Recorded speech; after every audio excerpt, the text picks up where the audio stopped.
오늘 하나님의 말씀은 요한복음 1장 18절 한 절을 보겠습니다.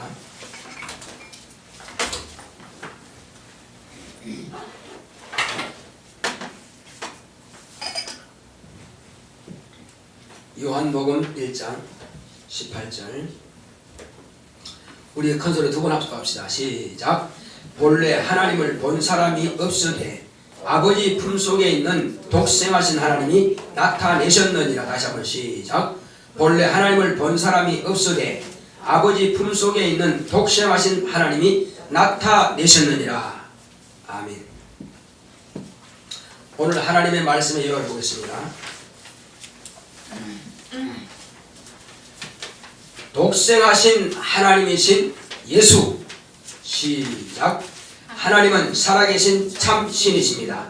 그가 아들을 세상에 보내신 것은 하나님만이 살아계신 참 신이심을 나타내려 하십니다. 하나님은 영이심으로 오감으로 느낄 수 없다. 주전에는 천사의 손을 의탁하여 이적으로 나타내셨지만 택하신 백성에게만 보이셨다. 앞서 온 침례 요한을 통해 어린 양같이 자기 몸을 대속물로 주려고 오실 분이 계시는데 그는 성령과 불로 침례를 주시는 분이라고 했다. 예수께서 침례 받으시고 물에서 올라오실 때 하늘에서 소리가 나기를 이는 내 사랑하는 아들이요 내 기뻐하는 자라 하심으로 신이 하나님의 아들이 심을 증거하셨다. 그는 아버지의 품 안에서 독생하신 하나님이 여자의 몸을 빌려 세상에 나타나신 분이시다. 독생하신 하나님이란 뜻은 하나님은 삼위가 일체로서 아버지는 만유보다 크시고 아들은 아버지의 품 안에서는 독생하신 하나님이요 사람으로 나타나신 이후부터는 인자이시다. 성령은 아버지께로서 나오시는 분이시다. 아버지께서 세상을 보실 때 멸망한다고 진단하셨다. 세상을 멸망해서 구원하실 처방으로 품 안에 계신 독생하신 하나님을 대속의 주로 내어주시는 것이다. 아버지의 품 안에 독생자를 내어주신 예수 그리스도를 믿는 자는 멸망치 않고 영생을 얻게 하려 하십니다. 죄와 율법과 마귀와 지옥에서 구원받게 하십니다. 우리가 받은 구원은 영혼만이 아닌 전인 구원이다. 모든 저주로부터 구원을 얻었다. 믿는 자는 아버지의 사랑과 예수의 은혜에 감사하자. 내용나 하나님을 사랑하고 감사하자. 하나님은 살아계신 참 신이십니다.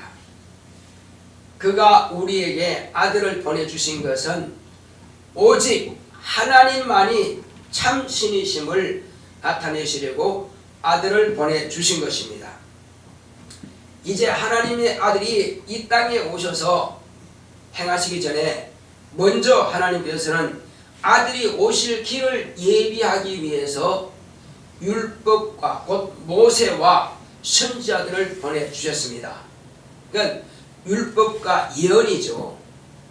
율법을 통해서 하나님께서 그 아들을 보내시는데 어떤 모습으로 오셔서 어떤 모습으로 죽으실 것이며 또 그가 무슨 일을 하실 것인가 하는 것을 모형으로 그러니까 그림자로 이렇게 보여주신 것입니다. 이스라엘 백성들 곧 유대인들이 하나님의 아들이 오셨지만은 모형으로 보여주신 그 실상을 알지 못했기 때문에 실상이 오셨지만 받아들이지 못한 것입니다. 그래서 율법과 예수님 사이에는 엄청난 갭이 있는 것입니다. 그러므로 율법을 지금까지 믿고 율법을 지금까지 듣고 율법을 배웠던 그들이 갑자기 예수님께서 구주라고 한다면은 받아들이지 못하는 것입니다. 그러므로 예수님도 당신을 나타내기는 나타내야 되는데 이들에게 도대체 어떻게 설명해야 천국을 말할 수 있을까? 예수님께서 하도 답답하시니까 하신 말씀이 내가 무엇으로 천국을 비유할꼬 이렇게 말씀하셨습니다. 왜냐하면은 이 율법과 예수님의 그 사이에 대해서 예수님께서 설명한 부분이 있습니다. 그러니까 예수님께서 여러 무리에게는 무엇으로 말씀하셨어요? 비사로 말씀하십니다. 그러니까 창세 이후로 이루어지는 모든 일 가운데에서도 예수님께서는 비사로 말씀하시는데 실상으로 말씀하시면 받아들일 능력이 없기 때문에 그래서 비사가 아니면 말씀하지 않았다고 이렇게 말씀하고 있습니다. 그래서 비사가 뭐냐? 이치를 말하는 것입니다. 이치. 자, 같은 비유이는 비유인데 모세와 선지자들이 말한 비유와 예수님께서 하신 그 비유, 곧 이치에 대해서는 내용이 좀 차이가 있습니다. 뭘 말하냐면은, 자, 모세가 양을 잡았습니다. 양을 잡아라. 송아지를 잡아라. 비둘기를 잡아라. 짐승을 잡죠. 그 짐승을 잡는 이유가 뭐죠? 왜 짐승을 잡죠? 왜 짐승의 피를 흘려야 되냐 이겁니다. 이스라엘 백성들이 육체를 범한 죄를 사하기 위해서 그 짐승을 잡았습니다. 그 짐승을 무엇을 의미하는 거예요? 장차 오실 하나님의 아들 예수께서 이 짐승처럼 피 흘려서 죽임 당하시는 것을 의미하는 것입니다. 그렇게 해서 그 짐승을 잡았던 것입니다. 그래서 모든 율법과 선지자의 마지막이 누구죠? 침례 요한입니다. 침례 요한이 하나님의 아들로 오신 예수님을 가르쳐서 뭐라고 했습니까? 보라, 이는 하나님의 어린 양이로다. 하나님 앞에서 죽임 당해야 될 어린 양이라는 것입니다. 그건 율법과 선지자의 마감이니까, 마침이니까 그도 역시 어린 양에 대해서 이야기합니다. 짐승에 대해서 이야기합니다. 그런데 그와 같이 죽임 당하실 분이 바로 저라는 것입니다. 예수라는 것입니다. 그래서 자, 지금까지 그래서 그들은 열심히 양을 잡고 짐승을 잡았는데 제사장들이, 그런데 막상 하나님의 아들이 오셔서 자, 천국이 가까이 왔다 하니까 그들은 무슨 말인지 알아듣지 못하는 것입니다. 천국이 누구죠? 누가 천국이에요? 아니 그 하늘나라, 큰 하늘나라가 어떻게 이 땅에 옵니까?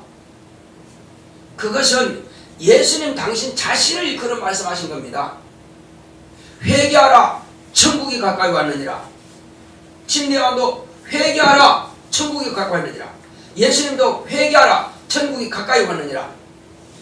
천국이 지금 우리 가까이 와 계신다 이거죠. 예를 들어 보겠습니다. 자, 미국 대통령이 대한민국에 국빈 방문했습니다. 그러면 어느 나라가 온 겁니까?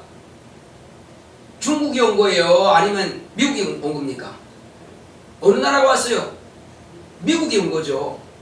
아니 미국 땅이 온다는 것이 아니라 미국 자체의 모든 의견과 모든 뜻이 그를 통해서 입으로 말한다 이겁니다. 그가 미국이에요. 다른 게 아니에요. 자, 그리고 그가 미국에 돌아갔어요. 그러면 이 땅에 누가 있어요? 대사가 있죠. 미국 대사가 있죠. 미국 대사는 누구의 말을 대신하는 겁니까? 왔다가 간 그 대통령의 말을 대신한다 이거죠. 왜? 그건 미국이니까. 그가 하는 말을 그대로 대사는 옮긴다 이거죠. 그래서 그 관계에 대해서 이 삼일체 하나님에 대해서 내가 풀어줄 때 자세하게 말씀드리겠습니다. 그래서 이 땅에 하나님의 나라가 가까이 왔다 하는 것은 예수님 당신을 말씀하시는 것이고, 침례 요한이 회개하라, 하나님의 나라가 가까이 왔다 하는 것은 침례 요한이 말한 보라, 하나님의 어린 양이 나오다, 바로 그 예수를 말하는 겁니다. 자, 이와 같이 이제 예수님께서는 당신을 나타내야 되는데 어떻게 하면 그 율법과 자기의 그 엄청난 넓게 멀어져 있는 이 갭을 메울 수 있느냐? 그것이 바로 예수님께서 입으로 하신 바로 이치를 말씀하신 겁니다. 무슨 말이냐면은, 자, 제가 예수님의 그 비사를 말씀드리겠습니다. 하늘나라를 내가 무엇으로 비유할까 말씀하셨는데, 하늘의 밀이 땅에 떨어져 썩지 않으면 하늘 그대로 있고, 떨어지면은 썩어서 죽어서 많은 열매를 맺나니, 그 밀이 땅에 떨어져 썩지 않으면 싹이 날 수 없고 자라지 않고 열매를 맺을 수 없습니다. 하늘 그대로 있어요. 근데 땅에 떨어져야 비로소 죽어서 썩어서 열매를 맺는 것입니다. 이것은 지금 하나님 아버지 품에 계실 때에 하나님 아버지 품에 계실 때 예수님은 누구였죠? 무엇이라고 불렀죠? 그것은 지금 처음 듣는 소리지, 그죠? 하나님 안에 품에 있을 때 하나님이 기뻐요. 그렇게 할 것이 아니라 여기 지금 오늘 이 말씀의 제목입니다. 오늘 본래 하나님을 본 사람이 없으되 하나님이 영이시죠. 볼 수가 없죠. 그런데 아버지 품속에 있는 독생하신 하나님, 예수님께서 아버지 품 안에 계실 때는 독생하신 하나님이십니다. 이것은 여러분들이 완전히 마음판에 새겨두는 그런 마음으로 세 번 따라하겠습니다. 하나님 아버지 품 안에 계실 때는 독생하신 하나님이다. 아버지 품 안에 계실 때는 독생하신 하나님이다. 다시 한번, 아버지 품 안에 계실 때는 독생하신 하나님이다. 그가 나타나셨을 때는 사람이요 인자이시다. 무슨 뜻인지 아시겠죠? 그래서 왜 자신이 자꾸 인자라고 말씀하신 뜻을 알아야 됩니다. 아버지 품 안에 계실 때는 독생하신 하나님이요. 그런데 나오셨을 때는 인자란 말이에요. 그것을 잘 아실 분이 예수님이세요. 자신에 대해서 너무 잘 안다 이거죠. 그런데 이것을 지금 이렇게 기록한 사람이 요한이에요. 요한은 영감 있는 사람이에요. 요한이 아니고서는 이 내용을 알 수가 없다 이겁니다. 우리가 지금까지 성경을 읽기는 많이 읽었는데 이 분명한 뜻을 이해했느냐 이겁니다. 여러분 이해하고 읽었습니까? 예수님이 아버지 안에 계실 때는 독생하신 하나님인 줄 여러분들이 알고 이 성경을 읽었어요? 뜻을 몰랐죠. 예수님께서 이 땅에 나타나셨으니까 그때가 독생하시는가 보다 이렇게 했지, 그 전이라고 하는 것을 몰랐다 이겁니다. 저도 몰랐으니까. 이 제목을 정해놓고 고민을 많이 한 겁니다. 과연 이 뜻이 뭐냐? 어떻게 알 수 있느냐? 어떻게 할 수 있느냐? 어떻게 설명할까? 나도 고민 많이 하죠. 계속 기도하는 것입니다. 자, 원래는 예수에 대해서 다 알아야 됩니다. 분명히 알아야 됩니다. 그러기 위해서는 여러분들 지금까지 궁금했고 도대체 이게 뭔 뜻인가, 무슨 뜻인가 하는 것을 여러분들 원래는 다 알아야 됩니다. 그래서 독생하신 하나님의 무슨 뜻이냐? 독생하신 하나님이란 아버지 품 안에 계실 때에 이 땅에 나타나신 인자 예수 그리스도를 일컬어서 독생하신 하나님이라 한다 이거예요. 이제 이해하시겠죠? 여러분 설명할 수 있겠죠? 자, 여자의 태를 빌려서 이 땅에 나타나신 예수님을 뭐라고 한다고요? 인자. 다른 말로는 사람. 그러면 여러분들은 사람이 아닙니까? 사람은 사람인데 사람의 모양입니다. 저와 여러분들은 사람의 모양이요. 예수님은 그 사람이에요. 그 사람이 누구죠? 참 사람, 진짜 사람이에요. 우리는 진짜 사람의 모양입니다. 그래서 예수님은 참 사람이고 또한 참 하나님이에요.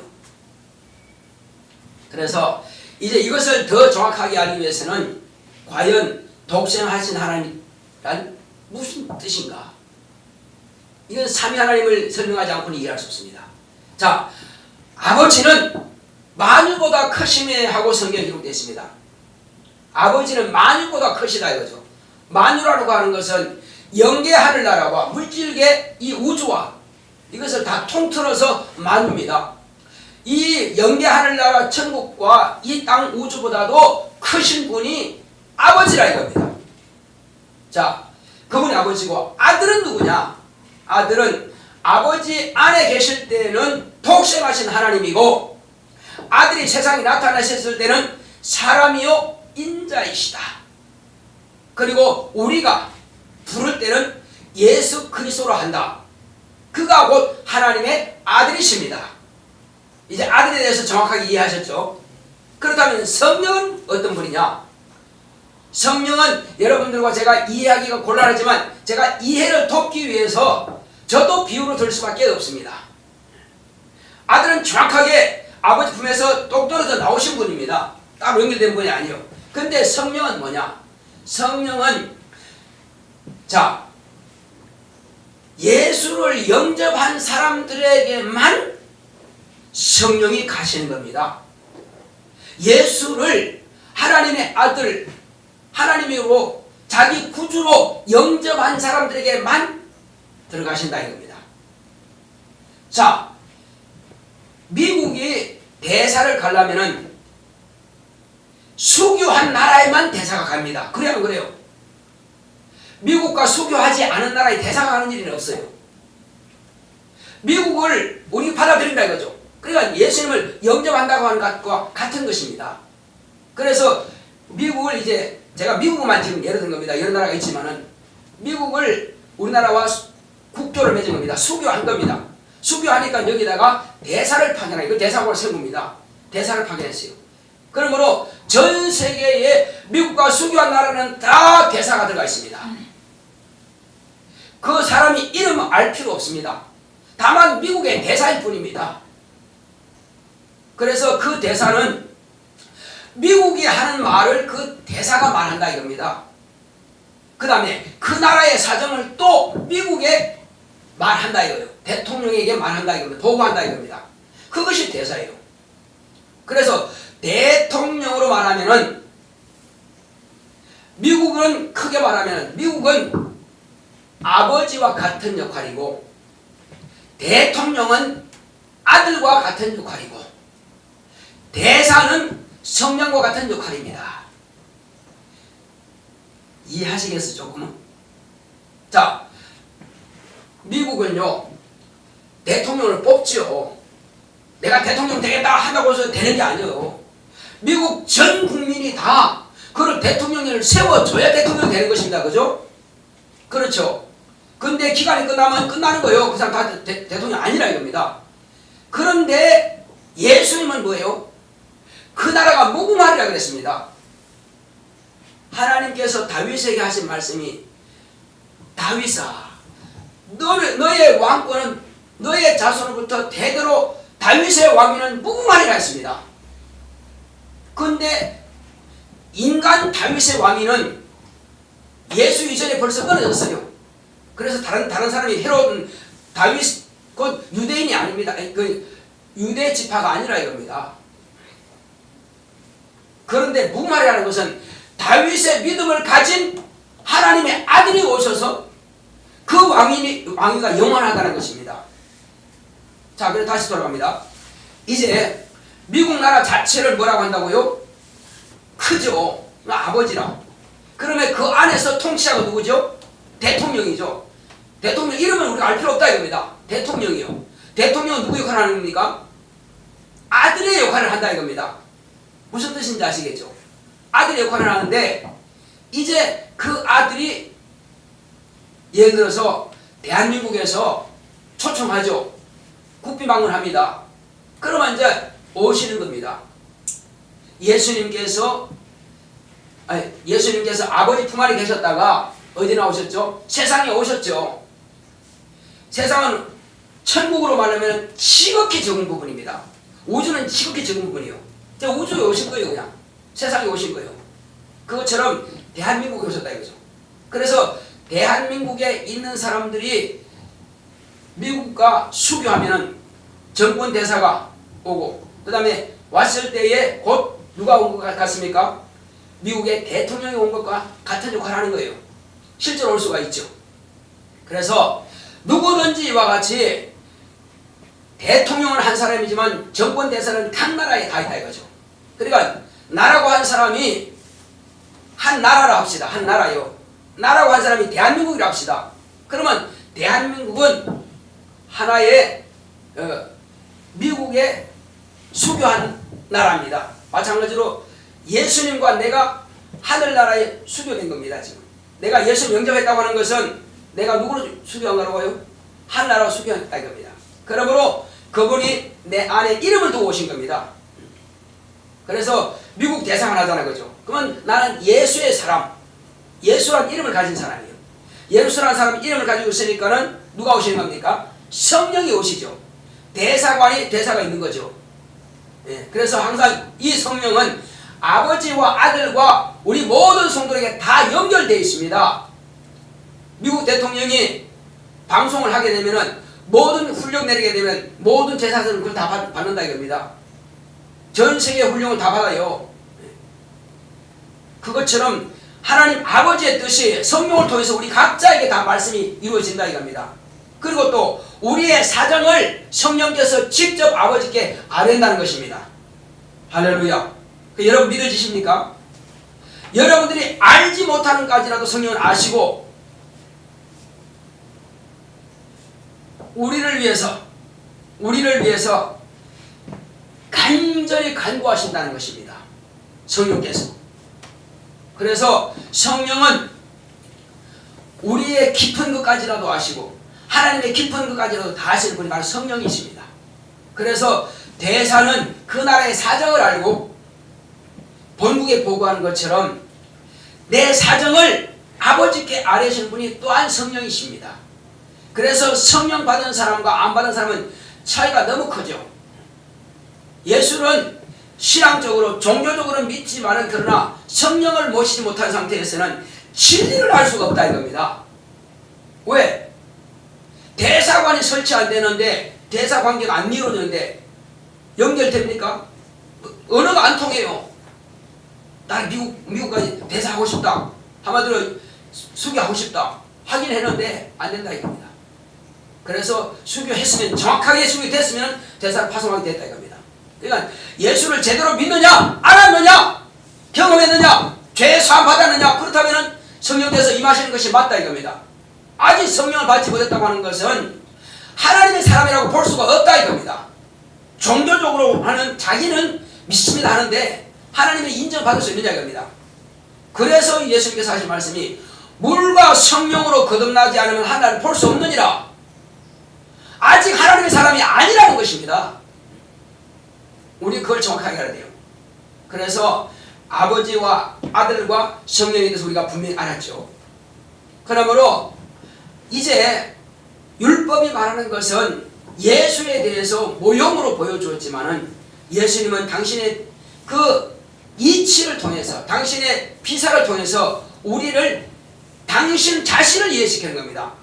자, 당신 자신을 이해시키고 당신 자신을 믿게 하는 것이 누구의 일입니까? 누구의 일이에요 이게? 이것이 아버지의 일인 것입니다. 아버지께서는 우리를 보실 때에 이들은 지옥 갈 수밖에 없구나. 이들은 멸망할 수밖에 없구나. 이렇게 보셨다 이겁니다. 도무지 이들은 구원받을 길이 없구나. 그러므로 이것이 아버지의 진단이라 이겁니다. 이 아버지께서 진단하시고 그렇다면은 이들을 살릴 방법은 한 가지다. 내 품 안에 있는 독생하신 하나님을 내어 주어서 저들을 대신해서 죽임 당하는 것밖에 없다. 이것이 아버지의 뜻이라 이거죠. 그래서 아버지의 뜻을 가지고 이 땅에 오셔서 당신을 잘 말해준다 이거죠. 내가 누구냐는 겁니다. 내가 너를 위해서 내가 너에게 피를 흘려주고 내 살을 찢어주어서 네가 나를 먹으면 네가 산다는 것입니다. 그래서 예수님께서는 당신을 말씀하실 때에 내 피를 먹지 않고 내 피를 마시지 않으면 나와 상관이 없느라 말씀하신 것은 나를 받아들이라는 것입니다.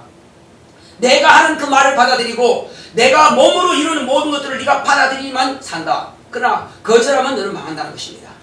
이것이 아버지의 뜻이기 때문에 아버지 뜻대로 이렇게 오셨다는 것입니다. 심지어는 겟세마네 동산에서 기도하실 때는 뭘 하십니까? 이것은 내가 잔이 지나가기 원하지만 그러나 아버지의 뜻이 이러니까 아버지의 뜻대로 되기 원합니다.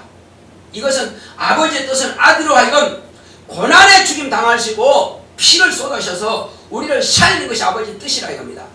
그래서 예수님의 그 이치를 말씀하신 것은 다 당신 자신을 말씀하신 거예요. 당신 자신을 잘 그들이 이해하지 못하면 아버지를 이해하지 못하기 때문에 그래서 예수님께서는 보혜사입니다. 아버지를 소개하고 아버지를 증거하고 아버지를 보여주는 빛이요 보혜사라 이겁니다. 그러나 이스라엘 백성들은 전혀 예수를 알지 못하고 그래서 죽인 겁니다. 몰라서 죽인 겁니다. 그러나 저와 여러분들은 비로소 성령께서 오셔서 또 다른 보혜사가 오셔서 진리를 말씀하신 겁니다. 진리가 뭐죠? 진리는 자 모세의 율법은 예수에 대한 모형이요 예수께서 말씀하신 그 비유 예수의 그 비유 이해는 곧 우리에게 하나님의 그 율법과 그 다음에 이제 그 진리 그 사이를 연결시켜주는 이치입니다. 예수님께서 말씀하신 것은 율법과 복음 사이를 연결시키는 바로 이치예요. 그것이 예수님께서 하신 가르치신 말씀이에요. 그 다음에 성령은 바로 이분이다. 이분이 진리다. 이분이 복음이다. 하는 것을 우리에게 말씀하신 분이 바로 성령이십니다. 그러니까 성령을 받지 않고는 지금 내가 이야기하는 것도 못 알아들을 것이고 아무리 이야기도 설명해도 못 알아들을 것이고 그리고 성령을 받은 사람만이 이 말씀을 이해한다 이겁니다.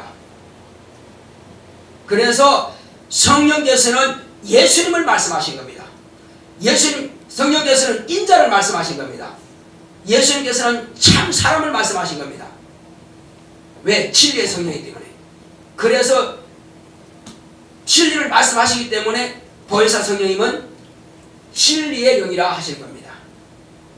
여러분 이 3단계를 이제 정확하게 아시겠죠? 이 3단계를 정확하게 알지 못하면 예수를 모르는 것입니다. 그래서 예수님은 당신을 소개할 때 너무나 힘들었지만 그러나 우리에게는 당신을 이제 성령을 보내주심으로 정확하게 우리에게 알려주신 겁니다. 자, 이렇게 알았다면 우리는 이제 뭘 해야 됩니까? 이렇게 알았다면 내가 그분을 이제 힘입는 겁니다. 힘입는 겁니다. 힘입는 왜 힘입느냐?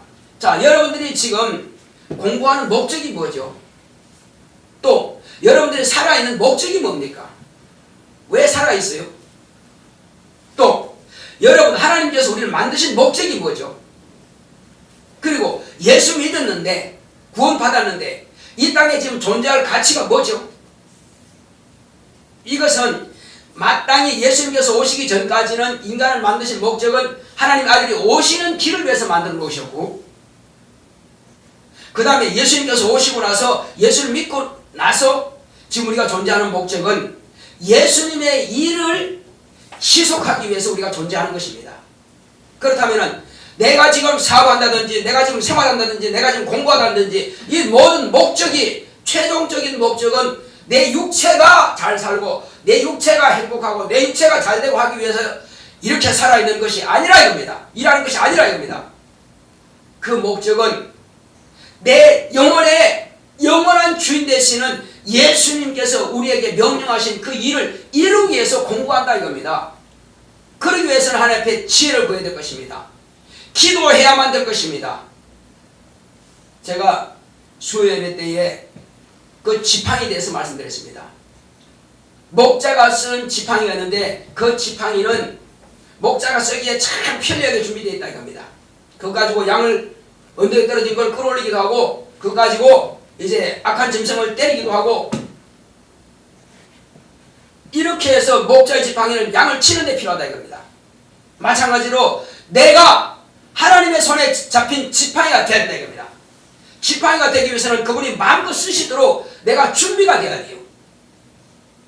가시 돋친 사람이다 여러분 들어본 적이 있죠. 아직도 이는 생속이라 준비되지 못했어요.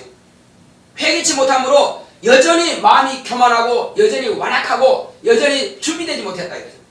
그래서 우리는 연단을 받아서 매끈매끈하게 목자가 주님 손에 쓰기에 합당하도록 우리 주님께서 나를 쓰시기에 합당하도록 내 마음이 준비가 돼야 돼. 회개가 돼야 됩니다. 철저하게 회개가 돼서 주님께서 언제 어때 명령하시는 대로 네 하고 가서 일을 할 수 있었네 그죠. 그건 회개가 필요한 것입니다. 회개하고 뿐만 아니죠. 우리는 반드시 주님의 지팡이 되려면 주의 말씀을 가지고 있어야 돼요. 주의 말씀을 갖지 않으면 도무지 일을 할 수가 없다 이거죠. 그래서 주의 말씀을 항상 읽어야 된다. 상고해야 된다. 그리고 이제부터는 또 주님 앞에 쓰임받기 위해서 성령의 도우심을 받으려면 뭐 해야 돼요? 기도해야죠. 그래서 성령이여, 내가 주님의 자녀이면, 하나님 아버지의 자녀이면 나를 쓰시옵소서. 내게 능력 주시고 지혜 주시고 영감 주셔서 내 입을 열어 주님께서 말씀하셨던 그 말씀을 증거할 수 있도록 주여 나를 쓰시옵소서. 내게 또 공부도 잘하게 하셔서 탁월하게 능력 주셔서 공부도 잘하게 하셔서 앞으로 내가 비전을 가지고 있사오니 이 일을 통해서 예수를 증거하는 증인 되겠습니다. 나를 하여금 준비되게 하셔서. 공부 잘하는 것도 기도하라 이겁니다. 근데 나쁜 것이 아니에요. 목적이 우리 분명히 되어 있지 않습니까? 뭐 하기 위해서 공부 잘한다고요? 그 뜻을 이루고 그 비전, 꿈을 이루고 그 꿈을 이루어서 뭐 하게요? 그래서 복음을 전할 목적이라 이겁니다. 그래서 우리는 이 뜻을 분명히 가지고 있기 때문에 기도하자는 것입니다. 할렐루야. 자, 내 영혼아 하나님의 손에 잡히자. 세 번 시작. 내 영혼아 하나님의 손에 잡히자. 내 영혼아 하나님의 손에 잡히자. 내 영혼아 하나님의 손에 잡히자. 하나님의 손에 잡힌 지팡이가 되어야 주님께서 능력과 지혜와 영광과 명철을 주십니다. 이걸 위해서는 끊임없이 기도하시고 끊임없이 순종하는 훈련을 하시기 바랍니다. 순종하는 훈련이 안 되면, 연단이 안 되면 쓸 수가 없어요. 그래서 작은 것부터 순종하시면서 작은 것부터 공부하는 것도 마찬가지고, 교회에서 일찍 오는 것도 마찬가지고, 예배 생활하는 것도 마찬가지고, 기도하는 것도 마찬가지고, 성경 읽는 것도 마찬가지고, 작은 것부터 순종하는 것입니다. 어제 한 친구를 제가 요 앞에 자전거 타고 있는 친구를 만났는데 그가 중학교 1학년이에요. 자기 집은 저 계산동이라 그러는데 그 친구가 자기 두 친구를 전도하러 왔어요. 그리고 교회는 김포고 자기 집은 계산동, 그래 임학중학교 다니는데 어떻게 여기까지 왔냐니까 친구 전도하러 왔다는 거예요. 그 친구 어디 있는데 하니까 영남 타수에 산다는 거예요. 아니 근데 어떻게 여기 왔나? 전철 타고 왔어요. 전철 타고 왔는데 자기 두 친구를 데리고 가서, 그러니까 계산도까지 전철 타고 가서 태워가지고 잠자고, 그리고 아침에 이제 자기와 함께 김포에 있는 교회로 데려가기 위해서 왔다는 거예요. 중학교 1학년이 참 기특하더라고. 너 야 참 믿음 좋다. 너 어찌 그렇게 하려고 그랬냐? 하늘에 상이 있대요. 그리고 큰 집을 준대요. 하늘에 집을 준대요. 그래, 네 믿음의 집이 맞다. 걔가 벌써 잘 배웠다 이겁니다. 너 언제 성경 받았냐? 나 5학년 때 받았어요. 어떻게 받았냐? 수련회 가서 받았대요. 그러니까 걔가 엄마 따라서 신앙생활을 신실하게 참 잘한 겁니다. 그 엄마가 아이를 신앙을 잘 키웠어요. 그래서 너무 부럽다 이겁니다. 그렇게 신실하게 혼자 와서 전도할 마음이 얼마나 기특하냐 이거죠. 전철 타고 와서. 자, 우리도 이와 같이 할 수 있습니다. 그래서 내가 관심만 가지면 돼요.